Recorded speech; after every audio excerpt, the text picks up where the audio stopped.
Sorry, nirecord ko, Mami Net, kasi parang hindi tayo ewan ko ba kung naka-live pa ba tayo? Parang hindi na yata. Ayan, so I'm recording this. Sige po, Mami Net. Oh, sige, hindi ba? Di ba tayo nararamdaman ko, nararamdaman nyo rin, di ba? Na parang dumadating tayo doon sa punto na gusto nating give up kasi pagod na pagod na pagod na pagod na pagod na tayo, di ba? Pagod na pagod, not physically, mentally, psychologically, everything, pagod na tayo. But then, minsan, naiisip na kung anong naiisip natin na gagawin para ma-solve ang problema natin. Hindi pumapasok sa isip natin na there is only one solution and that is God. Itong topic na ito, parang God spoke to me to choose this topic, ano? Kaya I hope each and every one of us will learn from this. But before I start, I want to have a discussion question. So, pwede yung mga sagot niyo, pwede niyong i-type sa chat box natin. And the question is like this, Mami Josie. Ayan. Ayan. In what area of your life do you need to persevere today? Today. Not itong araw na to, hindi itong araw to, nowadays, itong mga recent na mga pangyayari sa atin. Ako, I want to share mine, ano. I need to persevere physically kasi I'm senior and maraming demands sa akin physically because I'm caregiving my parents who are both living and at the same time maraming demands. But then, si God lang ang pinupuntahan ko para mag-persevere ako. How about you? You can type your answer in the chat box.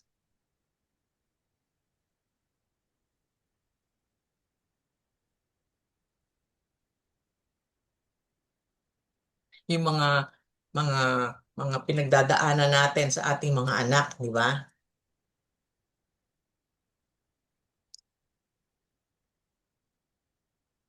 Bakit kaya nag-end yung live natin sa ano? Tinatry ko pong i-ano ulit, Mami Net, ha?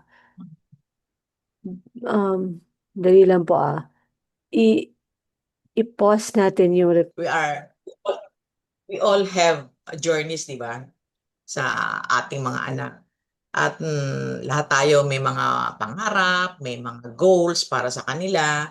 Gusto natin magsalita, makapagsalita na yung anak natin, gusto nating ma-reach ng anak natin yung level ng education na gusto nating matrating nila. But then, nevertheless, dumarating yung punto na parang pagod na tayo, di ba? Hirap na hirap tayo. Parang gusto na natin sumuko. Gusto na nating sumuko, di ba? So, kapag dumadating yung puntong yon, ah naiisip natin ang Panginoon, hindi ba? At siya lang naman talaga ang makakapagsaklolo sa atin. This topic na nagsalita sa akin ng Panginoon na ito raw ang aking topic na i-share na magbe-benefit tayo lahat, 'di ba? So, as an intro, let me have a discussion question ngayon kanina. And you can share your answers in the chat box. Merong answer dito from Mami Lily. I want to persevere in praying for breakthrough for my daughter. Persevere to keep on keeping on. Persevere in continuous learning. Persevere to be better person, not only in words, but in action. Diba? Diba? Lahat tayo gusto nating magkaroon ng breakthrough ang ating mga anak. Diba? Oh, from Mami Arlene. Sa physical and emotional aspect, Mami Net. Kasi talagang nakaka-drain. Nakaka-drain physically and emotionally. Mami Arlene, hindi ka nag-iisa. Ah, parang ako naman kasi matagal na ang journey ko with Pedrick. Pero before, nung maliit pa siya, ganyan din ang nararamdaman ko. Di ba? Lahat tayo.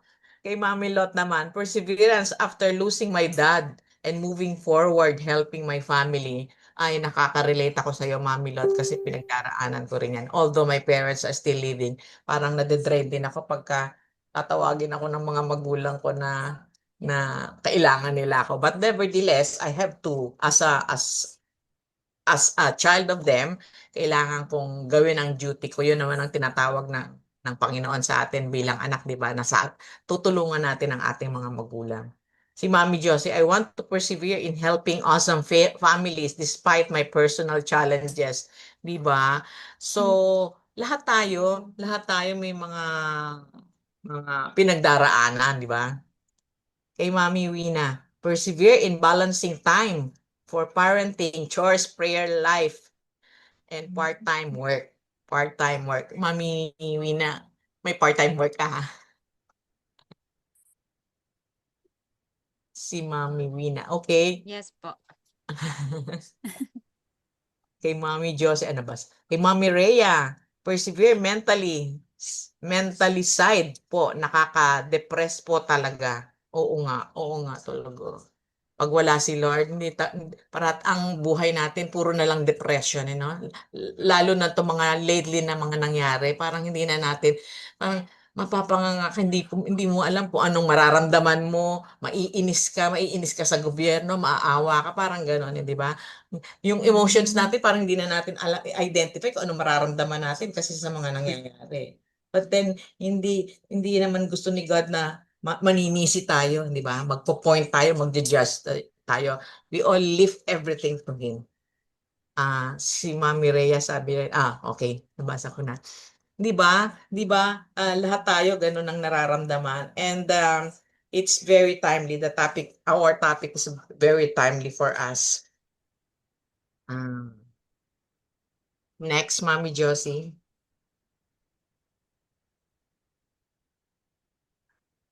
So our topic is empowered to persevere. Tatlong principles ang pag-aaralan natin, Empowered, paano ba tayo magpa-persevere? We have to anchor ourselves in God's purpose, number 1. Number 2 is we have to assure ourselves of His presence. And number 3, we have to be anticipating all the time His promises.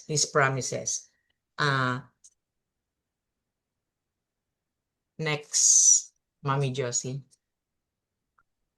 Hindi ba very common misconception that we will no longer encounter suffering once we surrender our lives to Jesus, di ba? Akala natin, tinanggap natin ang Panginoon as our Lord and Savior. Para ang feeling natin, masarap ang buhay natin with all the comforts. But nevertheless, it's not the way how we understand it.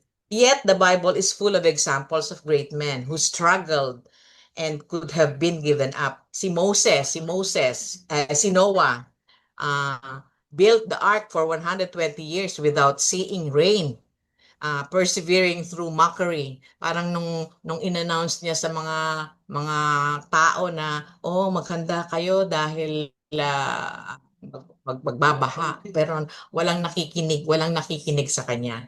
Another one is Moses.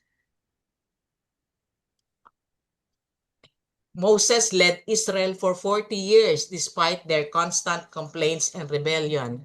'Di ba? Ang habang panahon na niled ni Moses ang tao. Tapos in spite of that, ang dami pa niyang mga naririnig na complaints and rebellion, pero nag-persevere siya in spite of that. Si Jeremiah suffered opposition, rejection, social and emotional isolation, imprisonment, beatings, and forced exile, yet faithfully delivered God's message for 40 years again to the people, even if he didn't see the fruit of repentance. Di ba? Kahit na hindi na nila nakikita yung gusto nilang ma-achieve, nagpo-persevere pa rin sila. And why? And ano ang rason nila? Because there is God. They believe that there is God. Hindi lang yon. Kahit na tayo rin, kahit tayo in sorrow, hindi tayo dapat malulungkot. It's that we don't endure our pain alone. God is with us and empowers us to persevere. So, ibig sabihin ba, hindi naman pinagbabawal ng Panginoon na malungkot tayo kasi alam naman niya ang mga emotions natin. God is also man, di ba? So kung ano may nararamdaman natin, nararamdaman din niya. But then, ang catch doon, hindi tayo nag-iisa whenever we suffer, whenever we hindi tayo nadidismaya dahil nandyan ang Panginoon. So, we will have our first principle, that is, Mami Josie.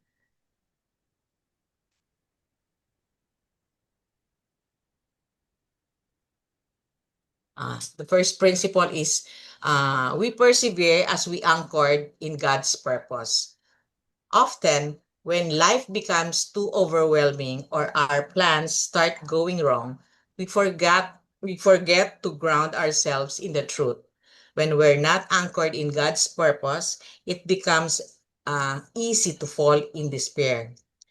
Ang pag-aaralan kasi natin yung life ni Jeremiah, kaya ini-example ko siya bilang isang ordinaryong tao before na naging great man in the Bible, kung paano siya nag-persevere. Jeremiah experienced painful rejection and isolation, but he persevered because he knew he was who he was and what his God-given purpose was. As God's children, our identity and purpose are found and anchored in Him. Mami Josie, next. Sabi nga sa Jeremiah, now the word, sabi kay Jeremiah, now the word of the Lord came to me saying, before I formed you in the womb, I knew you. And before you were born, I consecrated you. I have appointed you a prophet to the nations. So, tulad din natin, si Jeremiah, katulad tayo ni Jeremiah na bago pa tayo lumabas dito sa mundo na to, alam na ni God kung ano ang magiging natin. Alam niya na kung anong magiging purpose natin sa buhay. Katulad ni Jeremiah, siya nga ay ginawang prophet ng nation. So, yun ang purpose niya sa mundo. Eto dito dito sa chart na ito, pinakita dito kung ikaw nandiyan na area in life without identity in Christ, with identity in Christ. Ang purpose ni God sa atin is for us to identify what is our identity. 'Di ba? Pag tayo ay naniniwala sa kanya, ang identity natin ay nasa kanya. Kaya ito na, self-worth. Kapag wala tayong identity in Christ, we feel insecure. Parati tayong nagko-compare ng ating sarili sa iba, hindi ba? Pag minsan naiinis pa tayo na, bakit siya may ganon? Bakit ako walang ganon? Kasi wala ka sa Panginoon. Pero pagka ang identity natin ay in Christ, confident tayo na kung ano ang meron tayo, yun na yun, di ba? Ito ang binigay sa akin ng Panginoon, ito ang may purpose siya kung bakit ito lang ang binigay niya sa akin, di ba? Sa purpose naman, chasing success or popularity. Ayan, di ba? Ako ganun din before na gusto ko maging successful ako na pag minsan pa iniisip ko, ay, dapat yung pinaghirapan ko when I was young, kailangan ma-attain ko yung gusto ko in the future. That was me before. Um, pero pag ikaw ay nasa Panginoon, living for God's calling and glory ka. Katulad nga nung halimbawa, yung pastor namin, sinishare niya na nung bata raw siya marami rin siyang pangarap, pero hindi niya inisip na magiging pastor para siya when he came to realize na ang calling niya ay pagpapastor. So, ngayon na pastor na nga siya, na-realize niya na that calling will give glory to God. Di ba? Sa relationships, seeking approval, compromising values. Di ba parang ang feeling natin pagka hindi tayo na-appreciate, katulad ko, naramdaman ko rin yun nung bata ako na, sabi ko parang yung parents ko, hindi ata ako napapansin, parang ganon. Parang parati na lang yung kapatid ko, yung ganon-ganon, samantalang ako ang panganay, ako ang nag-take care sa kanila. Ganon ang sinisik kong approval from my parents, di ba? Pero, kapag ikaw daw ay with identity in Christ, you become loving, purely loving, serving selflessly. Hindi mo iniisip yung sarili mo, di ba? Ang sentro ng pag-iisip mo ay hindi sa'yo, kung hindi sa iba, kung paano mo sila mapagsisilbihan. Sa failure, kapag pagka nag-fail tayo to something, parang ang feeling natin, tanong-talo tayo, nahihiya tayo. Pero kapag when our identity is in Christ, learning yon through grace, di ba? Hindi natin yun tinitingnan as a failure. Sa courage, ano to yun? Natatakot tayong ma-reject, especially in sharing the gospel, di ba? Ay, paano kaya kung mag-share ng gospel? Paano ko kaya ibabahagi sa kanila ang kabutihan ng Diyos? Baka kung anong isipin nila, baka hindi naman sila maniwala. Parang ganon, di ba? Wala tayong courage. Samantalang when you are in Christ, you are bold enough to share the faith and the truth, di ba? So, next, Mami Josie. So, nandito nga, our identity precedes our activity. We must be anchored in God's purpose. So, kapag alam natin ang purpose ni God para sa buhay natin, we can be proud enough to say that our identity is in Christ. Next, Mommy Josie. The second principle that we are going to take up is that si Jeremiah na sample nga natin na he persevered because he was assured by God's presence. Pain has a way of isolating us. Our loneliness can make it seem as if, Mami Josie, as if we're fighting our battles alone. But in these moments, God calls us to remember His presence. Fearful that he was too young to be used by God kasi 17 years old pa lang according to the Bible, 17 years old pa lang si Jeremiah nung tinawag siya ng Panginoon. Jeremiah tried to avoid God's call. Nag-excuse nga siya, bata pa po ako, ano pong magagawa ng isang bata? Hindi naman sila maniniwala sa akin. Yun ang mga excuse ni Jeremiah. Just like us, marami tayong, pagka meron tayong calling, marami tayong excuses. Halimbawa, sa church,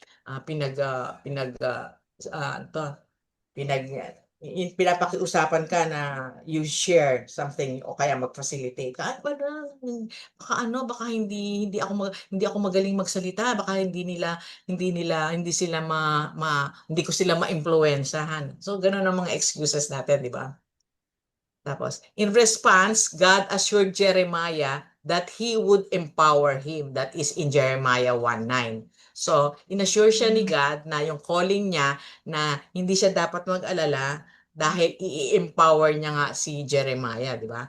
Pursuing God's call can be lonely and come at a cost, di ba?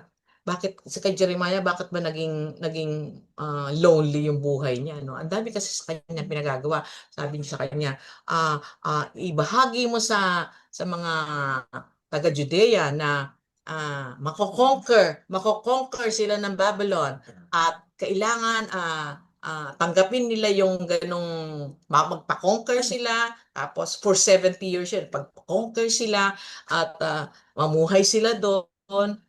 Ganun ang inuutos ni God kay Jeremiah. Pero hindi yan good news, di ba? Matutuwa ka ba naman kapag uutusan ka na, sabihin mo sa kanila, mako-conquer sila. Sino naman matutuwa ng news na yon? Tayo nga, good news na yung sinishare natin. Ayaw pa natin gawin, di ba? Totoo naman, di ba?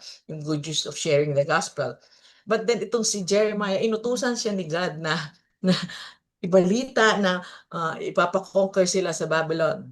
Di ba? Pero sinunod niya ang Panginoon, di ba? But no one understands us better than God. Even when our hearts are heavy, we can be assured by God's presence. Through Him, we have everything that we need to persevere. Tayo, paano ba natin nafe-feel ang presence ni God. Hindi naman ang presence ni God, hindi yung sa holy place lang eh. Yung pupunta ka sa simbahan, o magdarasal ka, mag-worship ka, and then, siguro nung ako ganun eh, nung non-believer pa ako, na, parang hindi ko feel na si God is always with me. But now that we understand what is Christianity nga, na ang presensya ng Panginoon ay everywhere, everywhere. Like this, in this community, in this group, nandito ang presensya ng Panginoon dahil we feel accepted, we feel loved, nagkakaintindihan tayo bawat isa dahil pare-pareho tayo ng journey. Binigyan tayo ng Panginoon ng pare-parehong journey, so pare-pareho tayong nagkakaintindihan. At the same time, yung presensya ng Panginoon nandito kasi every time na nag-share tayo with one another, we feel comforted, di ba?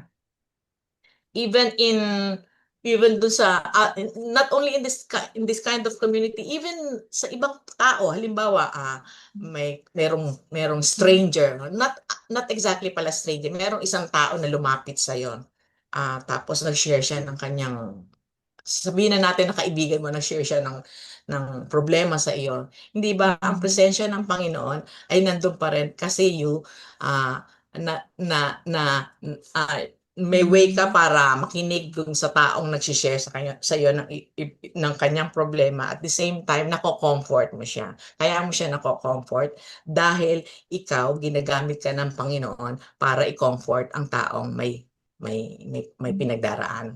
Di ba? Next, Mami Josie.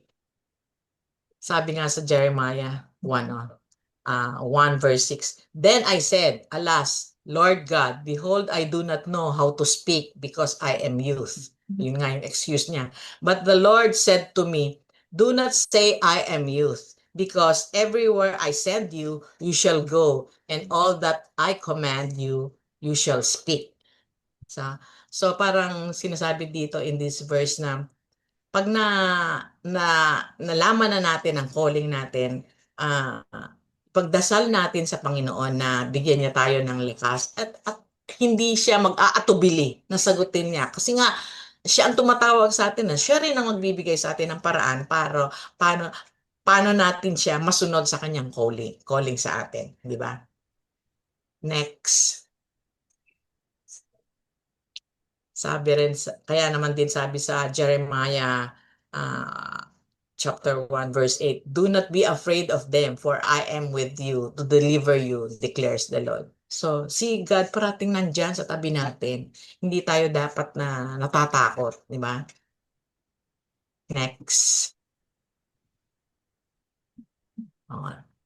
Sa verse 9, Then the Lord stretched out his hand and touched my mouth. And the Lord said to me, Behold, I have put my words in your mouth. So, nag-aalala si Jeremiah na bata pa siya, hindi siya makapagsalita. Kaya ang ginawa ni God, di ba? Tinouch niya ang mouth ni Jeremiah para siya ay makapagsalita.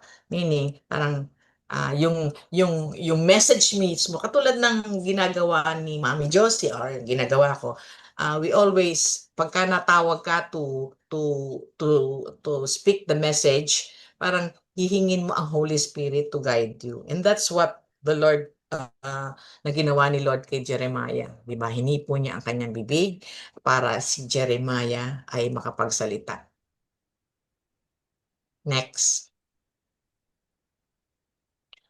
Sa Bible, maraming mga verses na makikita tayo that assured us of His presence. In Matthew 28:20, sabi, I am with you always, even to the end of the age. Sa Psalm 46 verse 1, ito sabi ni David, God is our refuge and our strength, a very pleasant help in trouble. Sa Exodus naman, sabi ni God kay Moses, My presence shall go with you and I will give you rest. Sa Psalm 23, verse 4, Even though I walk through the valley of death, you are with me. Sabi naman sa Isaiah 41, verse 10, Do not fear, for I am with you. I will uphold you. Di ba? So, napaka-importante talaga na tayo talaga ay nagbabasa ng salita ng Diyos, ng Bible. Kasi doon pa lang sa mga bababasa natin, feel na natin na talaga ang presensya ng Panginoon ay nasa atin. Kapag tayo may pinagdaraanan, there is that assurance from the Word itself, di ba? Na ah, kasama natin ang Panginoon sa lahat ng mga pinagdaraanan natin. Next. Our third principle is si Jeremiah, nakapag-persevere siya because he was anticipating God's promises. When you're starting to feel weary, we can find motivation to keep going by anticipating God's promises. For 40 years, Jeremiah told the people of Judah to repent, and yet the warnings fell on deaf ears. Walang nakikinig, di ba? Nakakadismaya, di ba? Pero si Jeremiah, hindi siya nadidismaya. Nag-persevere siya. What kept Jeremiah going despite the discouragement? God promised to be with him and deliver him. Jeremiah 1:19. In the decades Jeremiah found himself beaten, imprisoned, and rejected, he still remembered God's promise of deliverance, and that hope empowered him. When we know God's love and promises, and when we walk with Him intimately, He strengthens us to persevere despite our pain, challenges, or setbacks. Di ba? Tayo, um, pagka may mga pinagdadaanan tayo, yung nga sinabi natin, yung mga goals natin sa ating mga anak na hindi pa ang feeling natin, hindi na ata nakikinig si God sa akin. Gusto ko yung anak ko ganun, gusto ko ganito ang mangyari, gusto ko ganun. Marami tayong gusto. Marami tayong gusto na hindi nangyayari. So parang gusto na natin gumip up. Sabi ko ganun, di ba? God's promises reminds us of a living hope. Ang mga pangako ng Panginoon ay living hope sa atin that we have through the Bible, attending worship service, the group meeting, yan, makikita natin ang mga pangako ni God sa atin pagka tayo ay nag-a-attend ng worship service, hindi ba? Minsan, meron tayong problema sa bahay, tapos mag-a-attend tayo ng worship service. And then, as the group sings the worship song, parang minsan pa nga di ba? Hindi mo alam, tinataas mo na pala yung kamay mo dahil gusto mo magpuri sa Kanya. Hindi mo alam, naiiyak ka na pala kasi feel na feel mo yung song. Feel na feel mo yung song. Yung lyrics ng song, doon mo damang-dama na tinutupad ng Panginoon ang mga pangako niya sa atin, di ba? Si Jeremiah nga, siya ang sumulat ng Book of Lamentations. And that book, yun yung parang yun nga sinasabi ko parati na tayo, we have to be honest to God. Just like kay Jeremiah, kung ano man yung mga mga nararamdaman natin, kahit hindi natin sabihin yan, alam ni God alam niya, di ba, surgeon nga si God kaya niyang buksan ang ating mga puso, ang ating mga, para malaman niya ang ating nararamdaman. So, alam niya kung talagang natutuwa ka ba? Hindi ko itong anak ko na to, pa-smile-smile, pero masama ang loob. Parang ganon. So, we have to be honest. Just like Jeremiah. Yung Lamentations, yun ang, sinulat ni Jeremiah, yung mga hinaing niya kay God, di ba? Sabi niya, hirap na ako, Panginoon. Parang yung pinagagawa mo sa akin, nadidismaya na ako. Ano pang mga gagawin ko, hindi ba? Honest talaga siya. Pero sabi niya sa Lamentations 3:15-7, He has filled me with bitterness, di ba? He has made me drunk with wormwood. He has broken my teeth with gravel. He has made me cover with dust. My soul has been rejected from peace. Di ba? Parang nagrereklamo na si Jeremiah. Pero, nevertheless, yun nga, sinasabi niya lang yung totoo niyang nararamdaman. Di ba? My soul has been rejected from peace. Yun, di ba? I have forgotten happiness. Nakalimutan niya na palang maging masaya. But Jeremiah remembered God's promise, di ba? Sa Lamentations 3:21 sinabi niya, "This I recall to my mind, therefore I have hope.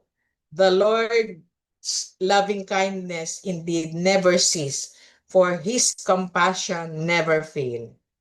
They are new every morning. Great is your faithfulness." Di ba? God's promises reminds us of living hope that we have. Di ba?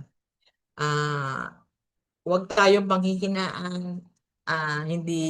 Talagang pag tayo ay nasa Panginoon, hindi naman niya sinabing, magiging masarap ang buhay mo, wala ka nang iisipin kasi nasa akin ka. But yung ating mga pinagdaraanan, yung ating mga sufferings, it's also God's way for us to know that kung siya ay faithful sa atin, gusto ring malaman ni God kung tayo ay faithful sa Kanya. Ano ba kung tayo ay nagtitiwala sa Kanya, kung tayo ay naniniwala na siya ay sovereign, siya ay in control of everything, di ba? Kaya nga yung mga nangyaring yung mga calamities, di ba? Of course, I really thank the Lord na sa atin dito sa grupo, there is that realization that God is sovereign, God is in control, di ba? I wanna share something, one of my realizations, basahin ko na lang, We didn't meet God in church alone. We met Him in the silence of our suffering. Diba? Naniniwala ba kayo doon? We met God in the silence of our suffering. And also kayo rin siguro, we used to think that God only met us in holy places. In holy places, yung the church, pag nag-worship tayo, or when faith felt strong. Di ba merong mga pagkakataon na parang, yung pananampalataya, feel mo na ang lakas. But we met Him in silence, in the stillness of our suffering. When no one else saw our pain, God did. Di ba? Nakikita ni God yung ating pain. When we couldn't speak, He listened. Di ba? When He had nothing left to give, He gave Himself.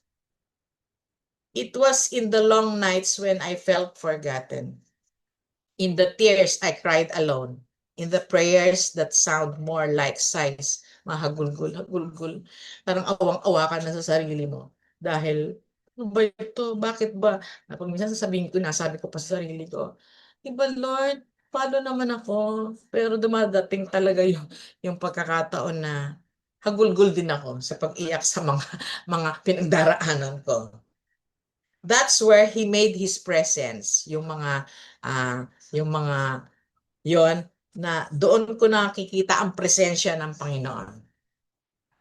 He did not need a perfect prayer, di ba? He did not need me to be strong. He simply came, gentle, quiet, and faithful. He did not fix everything right away. He did not give me all the answers, but He gave me something deeper. And what is that? His nearness, His peace. Diba? Hagulgul mo, pagod na ako sa hagulgol. And then later on, habang natapos yung pag-iyak ko, doon ko na ramdaman na malapit sa akin ang Panginoon. So I experienced peace. At doon, I can say na that was enough. Diba? Siguro kayo rin. That was enough. So, if you're in the quiet peace, like quiet ka dahil hurting ka, waiting ka, breaking ka, don't rush through it. You might be standing on a holy ground. What do I mean? Yung holy ground, it's a metaphor for a moment of spiritual significance. or a state of being in the presence of God. Diba? Parang ah marami kang iniisip, marami kang tinatanong sa kanya. Pero as you kept yourself silent, may experience mo siya. Di ba? Okay. Yun. Maraming salamat po, Mami Net, sa shinare mo.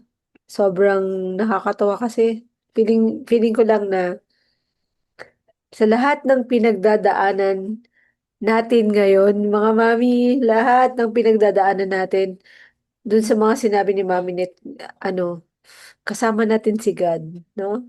Na hindi talaga tayo nag-iisa. He listens na, nakikinig siya, nakikita niya, ta- tama yun, kahit pag umiiyak-iyak tayo, yung presensya ng Lord nandiyan dyan. Anybody po na gusto niyo pong mag-share ng takeaways niyo po sa sinabi ni Mami Net ngayong gabi? Sige po, wag na po tayong mahiya. Yan, si Mami Kat. Me. Ano, I was very inspired sa shinare ni Mami Net. And I am also reminded doon sa sinabi niya nung number 2, second, ano yun Mami Net? Truth na Assured shinare mo by kanina God's na it presence. says, Assured yeah, by God's presence. assured by God's presence. So we persevere because God assured us of His presence. Nandun yung nearness ni God. Andun yung, kasi sabi niya dun sa Psalms 91, di ba? He who dwells on the secret place of the Most High shall abide under the shadow of the Almighty. So we can be near. We can be near God's shadow. We can be under God's shadow if we are near Him. No, kung malapit tayo sa Kanya. May Mary kumakanta mag-share. dito ng Psalms 91. Okay. Kumakanta siya ng Psalms 91. Okay, so ano ko take away ko? Nasa under the shadow tayo na ni God pag malapit tayo. Pag hindi tayo malapit sa kanya, no? Wala tayo sa shadow niya. Kasi tinry namin na nasa shadow ka lang kapag nasa malapit ka. Pag malayo ka, hindi ka talaga na under sa shadow niya. So yun yung ano ko. And also I'm also reminded with the life of Joseph in the Bible, the son of Jacob. 'Di ba? His brother sold him sa mga Egyptians, and then Joseph has no one. No? He has nothing at all. Talaga. But not he even his family wala. Even his family no, wala siya. But the Bible said that God is with Joseph. Talagang si God na lang yung natira sa kanya. Si God na lang yung taong na hindi siya iniwan. No, God is with Joseph. Joseph was even in prison for years, but the truth that God is with Joseph, it gives him the assurance na kahit nasa rock bottom ng life, ng part ng life niya, or even nasa tuktok ng tagumpay kasi naging second siya ng Pharaoh, 'di ba? So kahit nasa pinaka bottom tayo ng life natin, 'di ba? God is with us, His presence is with us always. So sinisecure tayo ni God sa presence niya. Paano ba natin malalaman pag nandito yung presence ni God? Kasi nga uh, we can feel God's presence through His peace. May inner peace na despite yung alam naman natin yung mga storm na nangyari sa atin lately, no? Figuratively and literally, storm talaga yung nangyayari. So, yun. Yung peace ni God nasa heart natin. It guards our mind and our heart na to not really think too much kasi andyan na yung magwo-worry tayo, but uh his his peace and his presence reminds us to lift everything to him, to not to worry, to not to be scared. No, kasi yung mga anxious thoughts natin kasi minsan nag-overthink tayo, minsan nag-advance thinking tayo. So God reminded us always, no, by his presence to keep our calm, to keep our sanity, right? Yeah, Correct. yes, that God will keep us safe, God will protect us, yun. Tsaka yung joy, Mami Jo, yung sinabi ko sa mga kids ko, yung joy na naibibigay ni God, yun yung joy na hindi naibibigay ng world. Kahit ano.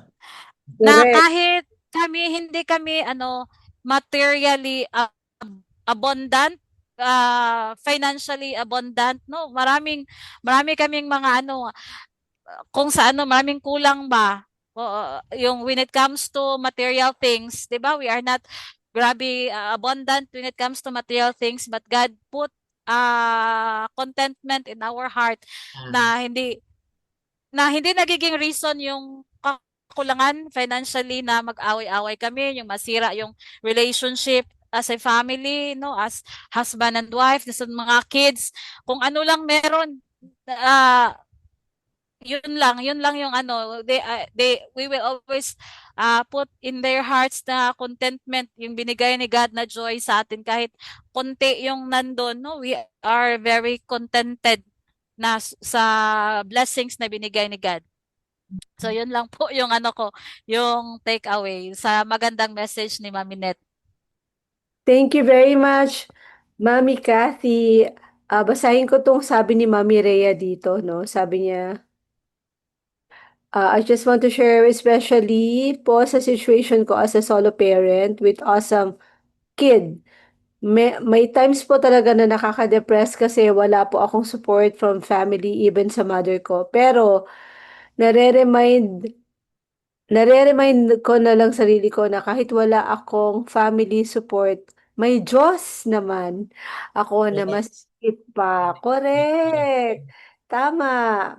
Thank you for sharing that. Oh, Mami Ay, Lily, taas ka ng kamay, Mami Lily. Siyempre, mag-share ako.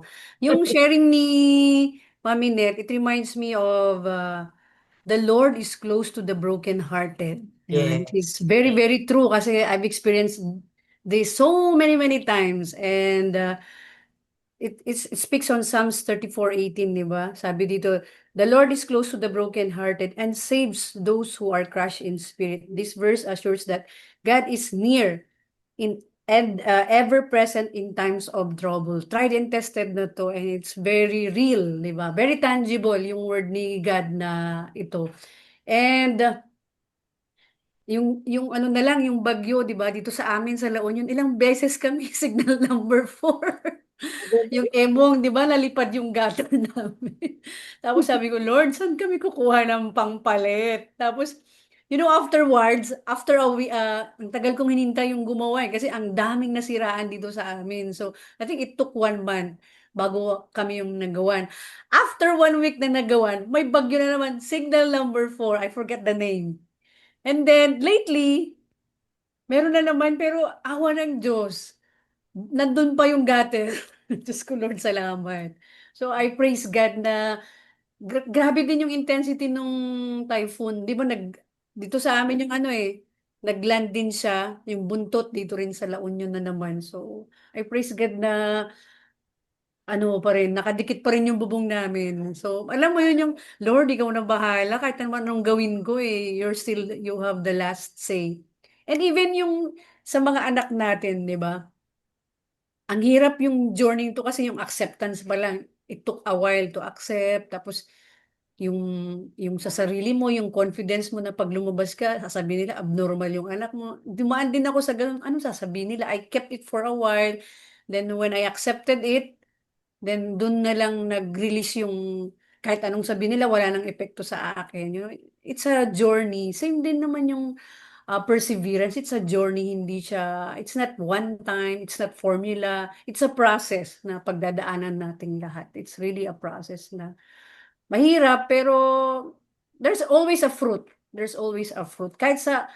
Just to share with you, when I joined here, I was lost, di ba? If I remember right, that was pandemic na nag-join ako na. Hindi ko alam paano ako napunta sa group. Basta ang sabi ng doktor sa akin, find a support group. Then naghanap na talaga ako. Sabi niya, you need support group sa journey mo. Tapos yun, and nakwento ko din, hindi naman nagsasalita yung anak ko. She can sing but she's not communicating.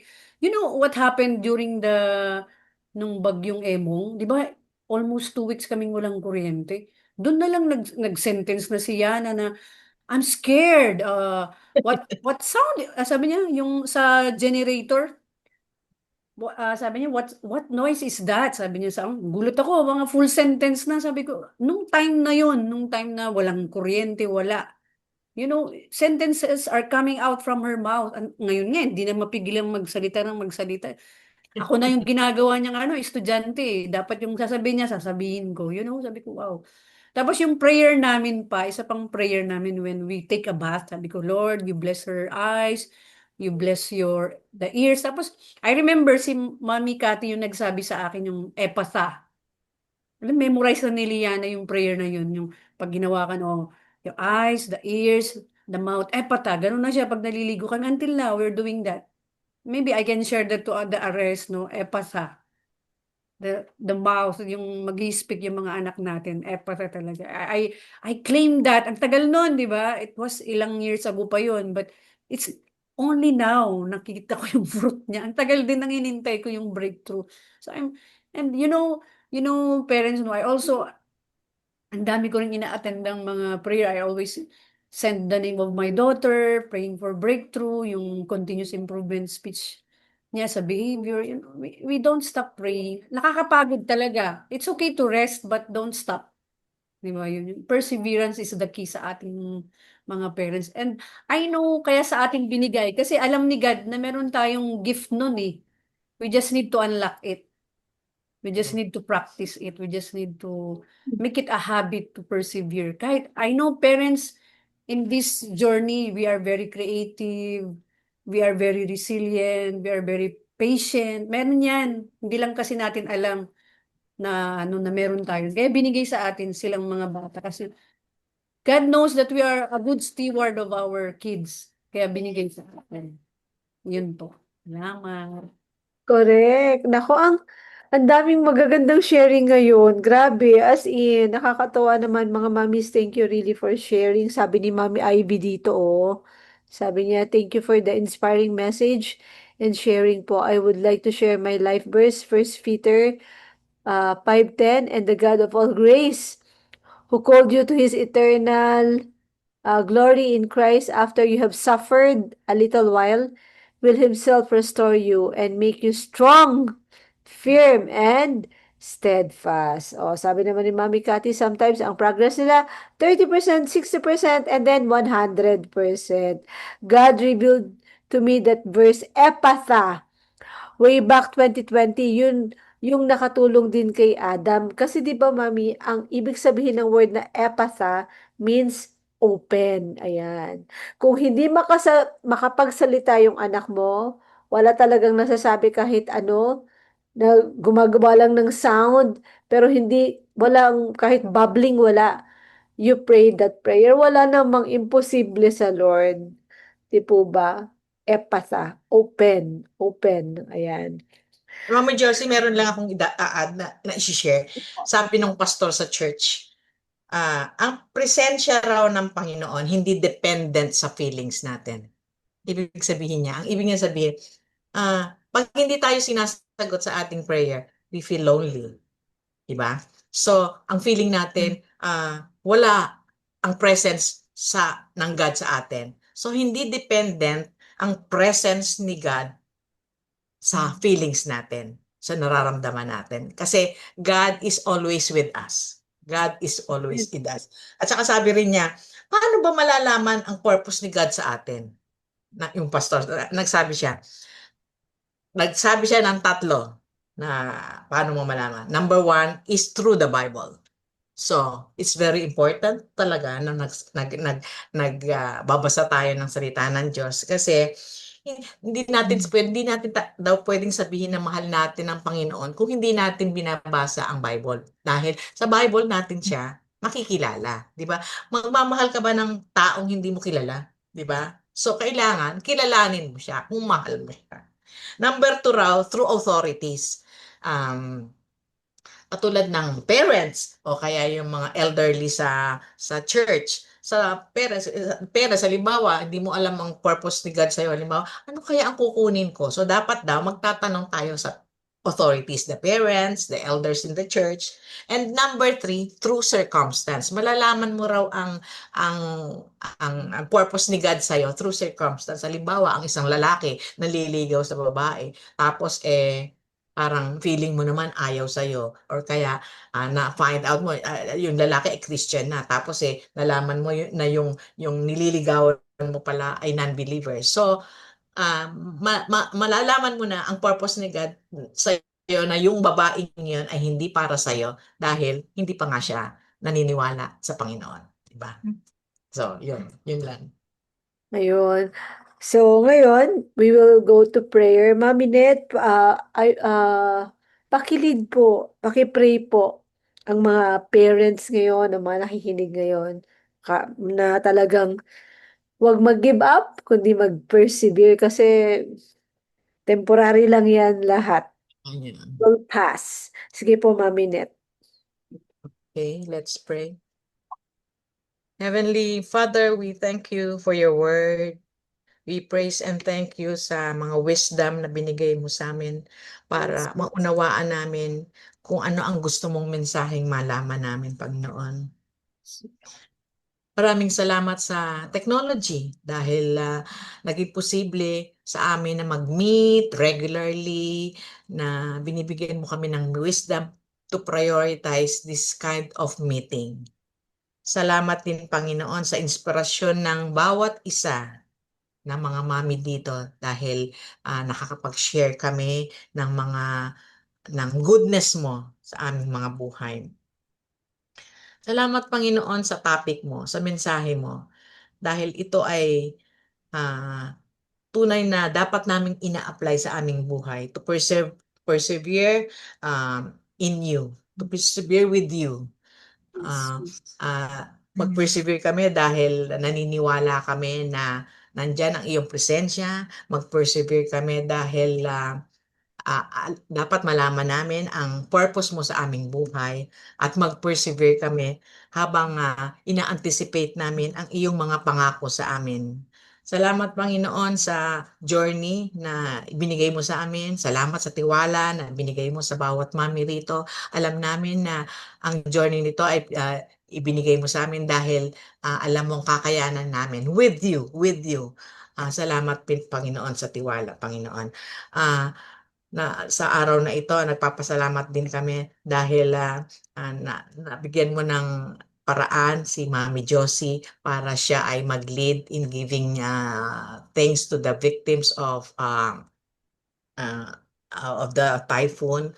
Salamat din sa mga tumulong sa kanya upang maging posible ang pagtulong sa iba, Panginoon. Salamat sa iyong provisions, everything, sa mga kailangan namin, sa lahat ng kailangan namin ng mga anak namin, Panginoon. And this we pray in the mighty name of your Son, Jesus, who lives and reigns with you with the Holy Spirit, one God, forever and ever. Amen. Amen. Maraming salamat po, Mami Net. Ngayon po, I would like to request Mami Cathy to lead us in praying naman po para sa mga awesome kids natin. Ayan. Pray natin. Okay po, let us pray.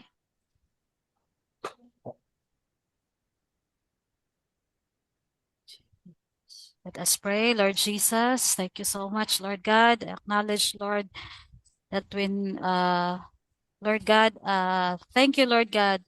Thank you, Father God, that despite of all the shakings in our life, Lord, literally, Lord God, and figuratively, Lord, I want to worship you and praise you, Lord God, with all my heart. Thank you, Lord, for the gift of life. Thank you for your promises, O God, for your word that assures us of your presence, Lord God, that you are with us always. Father God, it's hard, but we trust you, Lord. We trust in your promises, O God. You said that in this world, there will be troubles, but we trust you, Lord, when you said you overcome the world.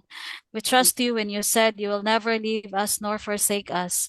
You will never abandon us, O Lord God. Your word in Psalms 46 verse 1 says, God is our refuge and strength, a very present help in trouble. And we trust you, Lord, that And also, Lord God, we cling into that promise, Lord God, that you are our refuge and our help in times of trouble. Father God, we lift up to you, Lord, our kids with special needs, Lord God, especially during these times of trouble, Lord God, these times of shaking. Lord, give them wisdom, Lord God, and strength, Lord, that they can endure, Lord God. And Lord God, remove every fear in their heart, Lord. Remove anxiety in their heart, Lord God, and replace it with praise, with worship, Lord God. In times like this, Lord, help them cope, oh Lord God. Help them to be strong. Give them a heart to understand, Lord. Give them a calm heart, Lord God. Give peace, Lord, to their heart, even in storm, Lord God. I believe you are all powerful, Lord God. You are greater than every storm, every shaking, Amen. every calamity, Lord God. I believe you will keep us standing in the midst of the storm. You are here, Lord. You are with us. Thank you, Jesus. And Lord God, we pray, Lord, for kids, Lord God, with special needs that they will not regress, Lord God. They will not be harmed. Lord God, praying for their protection wherever they may be. Praying, Lord God, for their safety, Lord, from any works of the enemy, Lord God. I cancel any works of the enemy, Lord God, against them. No work of the enemy shall prosper, Lord God. Instead, your protection, Lord, is covering them, Lord God. Your supernatural protection, Lord, is covering them. Lord God, and I also pray, Lord, for the kids who are not verbal, Lord. I will not say non-verbal. I will say not verbal yet because I believe in my heart, Lord, nga makakapagsalita sila, Lord God. Lord, Yeah. I pray, Lord God, that their vocals be open, declaring ifata to the kids who are not verbal yet, Lord God, and praying, Lord God, for their progress, Lord. Yes. Uh, even small steps, Lord God. But we pray, Lord, and we believe, Lord God, that it will be 100% soon, Lord God. They can speak, they can talk in Jesus' name because you are the most powerful, Lord God, and you are in control, and we believe, Lord, that whatever we ask in prayer, Lord God, you will give us, you will give it to us. Thank you, Jesus, for all your promises, Lord God. And also, Lord God, I declare, Lord, that goodness and mercy shall follow them all the days of our lives. In Jesus' name we pray. Amen and amen. Lord, ngayon naman po, we are lifting up to you our nation, Lord God. Please, una po, Panginoon, we want to lift up to you continuously yung mga victims of the typhoon, of the floods, all over the Philippines, dito po sa Cebu, napakadami po, at sa ibang mga lugar pa sa North, Lord God.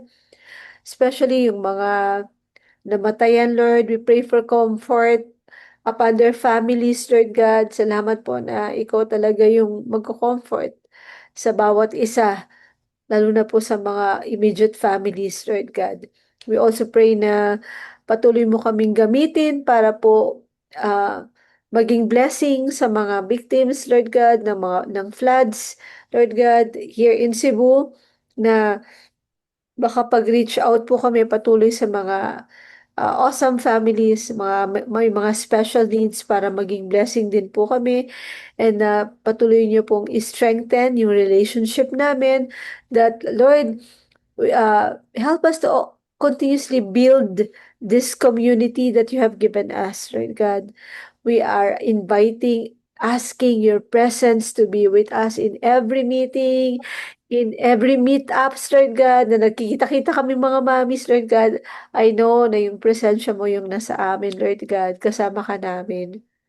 Lord, ganun din po. We want to lift up to you our nation, the Philippines. Panginoon, ikaw po ang aming Diyos na buhay. Ito pong aming bansa ay naniniwala sa iyo. Napakarami pong Christian talaga dito po sa aming nation, Lord God, who loves you, who really follows you, who have a deep relationship with you. Lord, dinadalangin namin, Lord God, na magkaroon po ng great revival sa aming bansa. Magkaroon po ng great change sa aming bansa, Panginoon. Malaking pagbabago. Lord God, mawala po yung korupsyon. Alam ko, ikaw po ang nangunguna, ikaw po ang Diyos na ayaw talaga sa korupsyon, Panginoon. We pray that righteousness and justice will prevail on our nation. Lord, salamat po. Sabi mo nga, Lord, sa iyong salita, if my people pray and humble themselves, Lord God, talagang, at nagsisipo sa aming mga sala, you will hear us from heaven. So, Lord, gamitin mo bawat isa sa amin para maging blessing sa aming bansa, Panginoon. Salamat po, pinagkakatiwala namin sa inyo ang aming bansa, Lord God. Salamat po sa inyong mercy and grace for our nation. And right now, I am declaring special blessings upon all the mommy, all the parents na nandito sa prayer na to ngayon, na sumasama kahit dun sa replay video ng mga sasama pa. Special blessings. Lord, open the floodgates of heaven, open the windows of heaven, open it and pour out so much blessings upon us, upon each one of us here. Salamat, Lord God. Lahat ng aming mga pangailangan, you already met. Lahat ng may sakit dito, salamat, ikaw ang aming kalakasan at kagalingan, Panginoon. We just worship you in every ways. We praise you in the mighty name of Jesus Christ. Amen and amen. Ayan. Nako, yung lahat po ng nasa Facebook, maraming salamat sa pag-join sa amin. God bless you po. Ayan, i-end ko na po ang ating live streaming. Ayun, oh. Tayo na lang po ang nandito, kaya open video, open camera. We'll have our picture together. Ayan. Hello, ayan oh. Gising pa yung mga kiddos. Ayan oh. Hello everyone. Hello parents. Hi. Ayan, so may hahabol pa po ba? Sige, open camera lang tayo para nasa picture tayo mga mami. Okay. Smile. 1, 2. Yun. Oh, isa pa yung mapa-heart-heart dyan. Okay. 1, 2. Ayun. God bless you everyone. Thank you for joining. Bakit? Bye. Bye. Bye. Bye. Bye. Bye. Bye. Bye. Bye. Bye. Bye. Bye.